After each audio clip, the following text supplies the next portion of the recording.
கிராமத்துக்குலாம் போனீங்கன்னா கல்யாணம்டா 3 பேர் 5 பேர் சகன்ல சாப்பிடுவாங்க.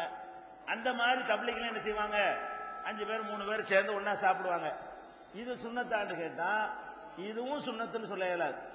இது அல்லாஹ்வே குர்ஆன்ல சொல்றான், லைஸ அலைக்கும் ஜுனாஹுன், உங்கள் மீது குற்றமில்லை, அன் தாக்குலு ஜமீஅன், நீங்கள் அனைவரும் சேர்ந்து உண்பதோ, அவ் அஸ்தாத்தன், தனித்தனியாக உண்பதோ உங்கள் மீது குற்றமில்லை. குர்ஆன்ல எல்லாம் ஒண்ணுன்னு சொல்லிவிட்டான் அல்லாஹ். நீங்க விரும்புறீங்களா, தனித்தனி தட்டில நீங்க சாப்பிட்டாலும் ஒண்ணுதான், தனித்தனி இலையில போட்டு வேணாலும் சாப்பிடலாம். நீங்க விரும்புறீங்களா, தட்டு கம்மியா இருக்குதா, தண்ணி கம்மியா இருக்குதா, 5 பிளேட்டை கழுவணுமா, 5 கோப்பை வேணுமா, பெரிய பிரச்சனை வரும் நினைக்கிறீங்களா, ஒன்னா சேர்ந்து கொண்டு சாப்பிட்டாலும் என்ன இல்ல, அது தவறு கிடையாது. இந்த சகன்ல சாப்பிடுறதா சுன்னத்து என்று சொல்வதோ, அதை வலியுறுத்து என்பதோ தப்பு. இன்னும் சொல்ல போனால் இந்த கூட்டாக சாப்பிடுவது இருக்குல்ல, ரசூலுல்லாஹ் காலத்துல உள்ள சாப்பாட்டுக்கு நம்ம காலத்துல உள்ள சாப்பாட்டுக்கு வித்தியாசம் இருக்குதுங்க. ரசூல் ஸல்லல்லாஹு அலைஹி வஸல்லம் காலத்துல சாப்பாடுனா என்ன, ரொட்டி, நடுவுல ரொட்டியை போட்டுக்குருவாங்க. 10 பேர் கைய வச்சா கூட இவர் கையில உள்ள சரக்கு அதுல இறங்காது, அவர் கையில உள்ள சரக்கு இதுல இறங்காது, அவரவர் பிச்சு சாப்பிட்டுக்குருவாங்க. அதுக்கு ஊத்தி பிணைஞ்சு இப்படி பொசிஞ்சு கூழாக்கி இதெல்லாம் அந்த உணவுல கிடையாது. நம்ம நாட்டு சாப்பாடு இருக்கு பாருங்க, சோத்தை அடிச்சு அதுல குழம்பு ஊத்தி ரசத்தை ஊத்தி ஒரு பிசைவானா, கை சுத்தமா இருந்தா பிரச்சனை இல்லை, கை ஒரு மாதிரியா இருந்துச்சுன்னு வைங்க, அதுல உள்ளதெல்லாம் இறங்கி போயிடும். அதனால நமக்கு அது ஒரு அருவருப்பா இருந்துச்சுன்னா அது அருவருப்பையா காட்டுவது தப்பு கிடையாது. ஏன் எல்லாமே நம்ம குர்ஆன்ல என்ன சொல்றான்னு கேட்டா, நீங்க சேர்ந்து சாப்பிட்டாலும் குற்றம் இல்ல, தனித்தனியா சாப்பிட்டாலும் குற்றம் இல்லைன்னு அது ஒரு நம்ம சாய்ஸ்ல எல்லாம் விட்டுறான். நம்ம விரும்பினோம்னு சொன்னா தேர்ந்தெடுத்துக் கொள்ளலாம். ஆனா ஒழுங்கா கைகாலெல்லாம் ஒழுங்கா கழுவிட்டு சுத்தமா உட்காருவார்களே ஆனால் நம்ம அருவருப்பு இல்லாம சாப்பிட முடியும். அப்படி இல்லாம போட்டுக்கிட்டு செஞ்சார்களே ஆனால் மனசுக்கு பிடிக்காம இருந்தா ஒதுங்கிடலாம். அல்ல சுத்தமாவே கழுவிட்டு உட்கார்ந்தா கூட நம்ம விரும்பினா இதெல்லாம் நமக்கு சரிப்பட்டு வராது, நமக்கு தட்டில் போட்டு கொண்டு வாங்க, நமக்கு தனி இலை போடுங்க என்று சொன்னால் அதுவும் குற்றம் கிடையாது. மார்க்க அது சுன்னத்துன்னு சொன்ன தப்பு, சரியா? அடுத்து என்ன, தண்ணீரை நின்று கொண்டு அருந்துவது பற்றி அவங்க கேட்கிறாங்க.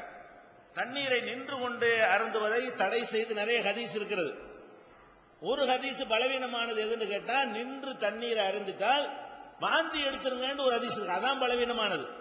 அவர் அதான் சொல்றாரு, முஸ்லிம்ல வரக்கூடிய ஒரு ஹதீஸ் இருக்கிறது, நின்று கொண்டு நீங்கள் தண்ணீரை குடிச்சிட்டீங்கன்னு சொன்னா விரல விட்டு என்ன செஞ்சிருந்தேன், வாந்தி எடுத்துருந்தேன், அது பலவீனமான ஹதீஸ், அதை ஏத்துக்கிறோம், சரியான ஹதீஸ் இல்ல. ஆனா நின்றுகிட்டு குடிக்க கூடாது என்ற தடை இருக்குதுல்ல, அதுக்கு நிறைய ஏராளமான ஹதீசுகள் இருக்கிறது. அதே நேரத்தில் ரசூல் ஸல்லல்லாஹு அலைஹி வஸல்லம் அவங்க சில சந்தர்ப்பங்கள்ல நின்று உட்கார்ந்து கொண்டு குடிக்க முடியாத பல சந்தர்ப்பங்கள்ல அவங்க நின்று கொண்டு தண்ணீர் குடித்திருக்கிறார்கள். அதுக்கு ஆதாரபூர்வமான ஹதீசுகள் இடம் இருக்கிறது. எப்படி இருக்கிறது, ஒரு நாள் அலி ரலியல்லாஹு அன்ஹு அவர்கள் ஒழு செய்யறாங்க. ஒழு செஞ்சு முடிச்சிட்டு மக்கள்கிட்ட சொல்றாங்க, நான் ரசூல் ஸல்லல்லாஹு அலைஹி வஸல்லம் எப்படி ஒழு செஞ்சாங்களோ அந்த மாதிரி ஒழு செஞ்சு காட்ட போறேன் அப்படின்னு சொல்லிட்டு அழகா எல்லாம் ஒழு செஞ்சு முடிச்ச பிறகு அந்த பாத்திரத்துல கொஞ்சம் தண்ணி மிச்சம் இருக்கிறது, எந்திரிச்சு நின்று கொண்டு அந்த தண்ணியை குடிக்கிறாங்க. யாரு, அலி ரலியல்லாஹு அன்ஹு. குடிச்சுட்டு சொல்றாங்க, இந்த மாதிரி ரசூல் ஸல்லல்லாஹு அலைஹி வஸல்லம் குடிச்சதை நான் பார்த்திருக்கிறேன். யார் சொல்றா, அலி ரலியல்லாஹு அன்ஹு சொல்றாங்க.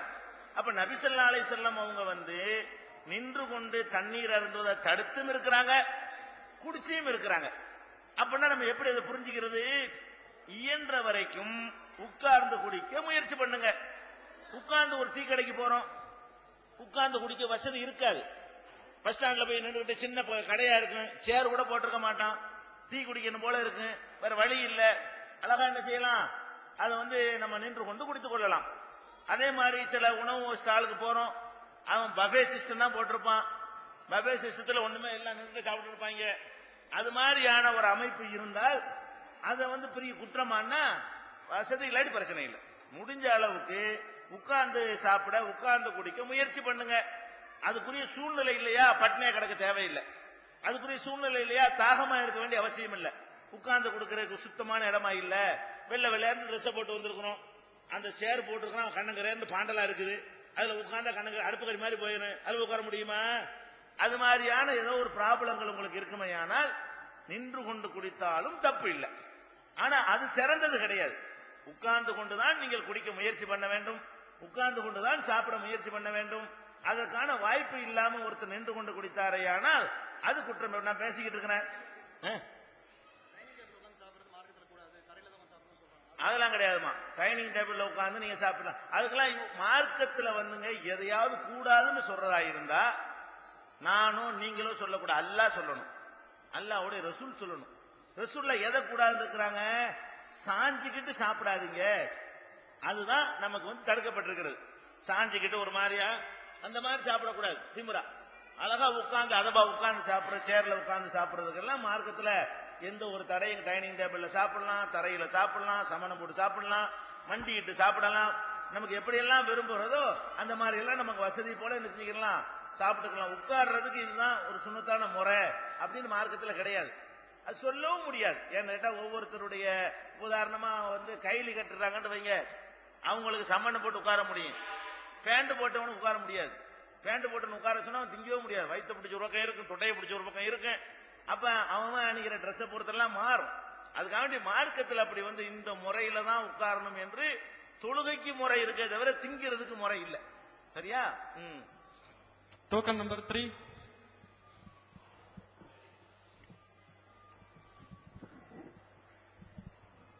அஸ்ஸலாமு அலைக்கும். சாப்பிடும் போது தலையில கண்டிப்பா துணி போட்டு தான் சாப்பிடணும்.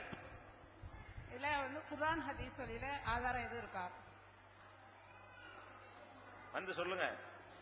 டபுள் வேலை பாருங்க என்ன செய்யறது. எனக்கு அது அங்கேயிருந்து விளங்க மாட்டேங்குது. நான் சொல்றது உங்களுக்கு விளங்குதா?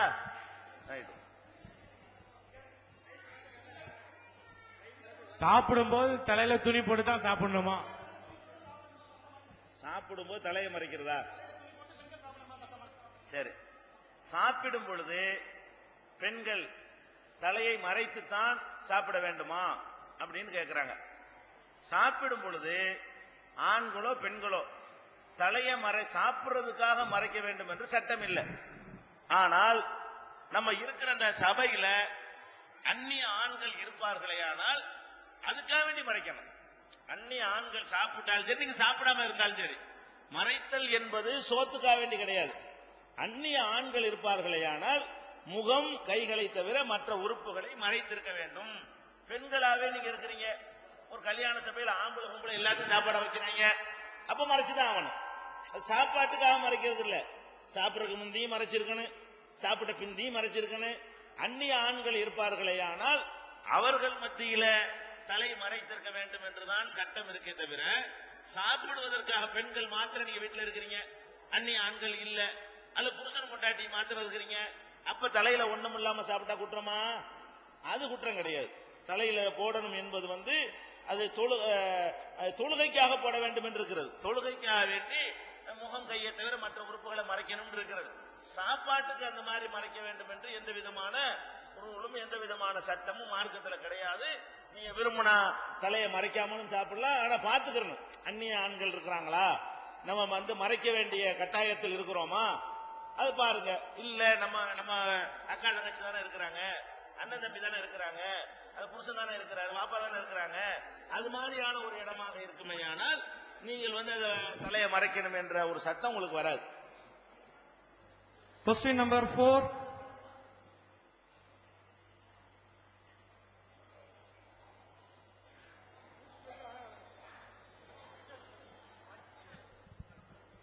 அஸ்ஸலாமு அலைக்கும். நான் பாரத நகர்ல இருந்து வந்திருக்கேன். வரதட்சணை வாங்குபவர்கள் கல்யாணத்திற்கு போலாமா வேணாமா? இரண்டாவது, கல்யாணம் பண்ணும்போது கர்சமணி என்பது ஒரு அடையாளமாக போடுகிறார்கள், அதை பற்றி கூறுவோம். என்ன கேள்விங்க? வரதட்சணை வாங்க கல்யாணத்துக்கு போலாமா? வரதட்சணை கல்யாணத்துக்கா? போலாமா போகக்கூடாது? விதத்துகள் நடக்கிற கல்யாணம். சரி, அவர் என்ன கேட்கிறாருன்னு கேட்டா, வரதட்சணை வாங்கி நடத்துகிற திருமணங்களில் நான் போய் கலந்து கொள்ளலாமா? அதே போல தாலி கர்சமணி கட்டுறாங்க இல்ல, விதத்துகள், இது மாதிரி மார்க்கம் தடை செய்திருக்கிற, மார்க்கத்தில் அனுமதி இல்லாத பிற மதத்து கலாச்சாரங்கள், சடங்குகள், சம்பிரதாயங்கள் இடம்பெற்றிருக்கக்கூடிய திருமணங்களில நாம கலந்து கொள்ளலாமா அப்படிங்கிறது அவருடைய கேள்வி. இதை பொறுத்த வரைக்கும் நபிகள் நாயகம் ஸல்லல்லாஹு அலைஹி வஸல்லம் அவங்களுடைய காலத்துல இந்த மாதிரியான ஒரு கொஸ்டினுக்கு இடமே இல்லை. ஏன்? எல்லாருமே கரெக்டா தான் கல்யாணம் பண்ணுவாங்க. நம்மள மாதிரி மார்க்கத்தை மீறிட்டு கல்யாணம் பண்ணக்கூடிய ஒரு நிலைமை ரசூலுல்லாஹ் காலத்துல கிடையாது. மார்க்கத்துல இல்லாத பொய் சடங்குகளை சொல்லி கல்யாணம் பண்ணக்கூடிய நிலைமை ரசூலுல்லாஹ் காலத்துல இருந்துச்சா? அப்படி கிடையாது. அதே நேரத்துல இது மாதிரி மார்க்கம் தடை செய்த ஒரு நிகழ்வுக்கு நம்ம சென்றால் எப்படி நடந்து கொள்ள வேண்டும் என்பதற்கு வேறு ஆதாரங்கள் கிடைக்கிறது. எப்படி கிடைக்கிறது? நபிகள் நாயகம் ஸல்லல்லாஹு அலைஹி வஸல்லம் அவங்க மகள் ஃபாத்திமா விருந்துக்காக கூப்பிடுறாங்க. பெத்த மகள் ரசூல் ஸல்லல்லாஹு அலைஹி வஸல்லம் அவங்கள விருந்துக்கு வாங்க என்று தகப்பனார அழைக்கிறாங்க.